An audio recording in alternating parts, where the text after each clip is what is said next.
first two where it says 21, 22, and 22, 23, those are the year numbers.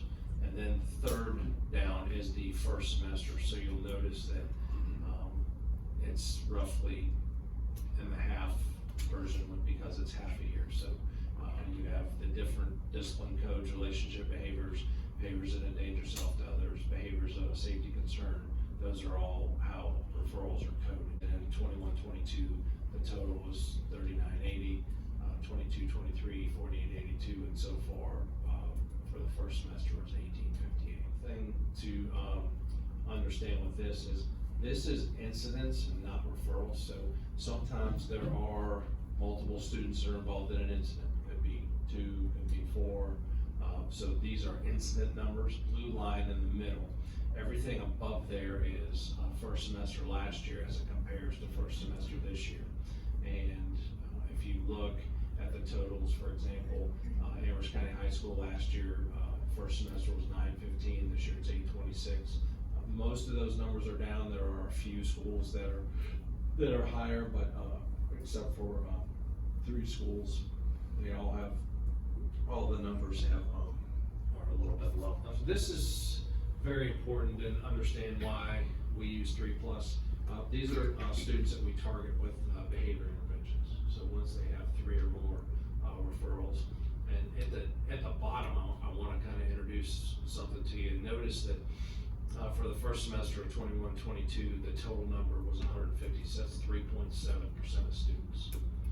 And then first semester of 22-23, it was 240, so 6%. And then for this year, it was back down to 201, so 5.1%.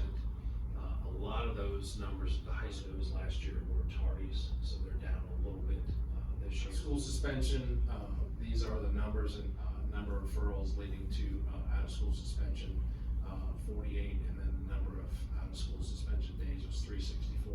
And what I really want you to see is the total number of days is 703. So our program of ASC, the Alternative Suspension Center, I want you to notice that at the bottom, that's 553 days of ASC. That means that saves us 553 days of attendance. So the ASC program, although very busy, is very productive in saving us our attendance days. And assaults, you know, that from 21-22 to this year is pretty similar. Last year there was an uptick, so thankfully we had a pretty good decline on that. Weapons, that includes knives, and that's what those were this year. And then for the drugs and alcohol, you'll notice that number's up, as well as the vapes is still pretty strong, and those are nicotine vapes, not THC vapes. Dr. Wells and I did meet with Sheriff Ayers and some of his team last week, shared some of this with us, and with him, and there are some things he's going to try to help us with in the community, not just our issue. It is a community issue. So the first column is the first semester of last year, so you have something to compare this year to, and then the full year is in the middle.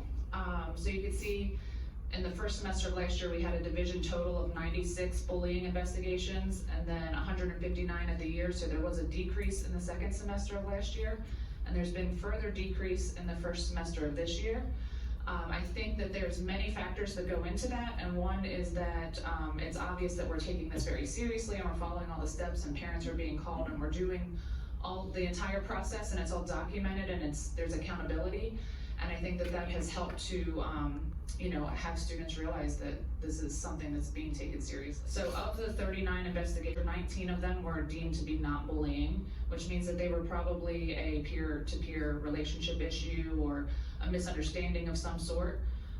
16 of them are still being monitored, so they could be bullying if future events continue to occur, but based on the first information, there wasn't enough to deem it as an ongoing issue. 2 events were considered bullying. They had disciplinary consequences for that. And then 7 additional investigations led to disciplinary consequences. We have 3 that were sent to peer mediation, and that was an intervention to prevent it from becoming bullying because they were at the level where they were starting to escalate in that area. So there are things that we're doing in every school, and they look different in every school based on that school's population. But we've had no second offenses of bullying from last year's students or this year's students.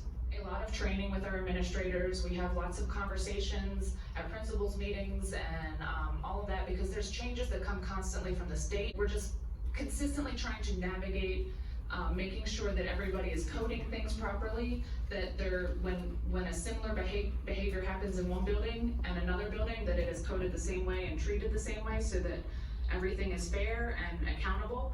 And so these are all the things that we do to make that happen.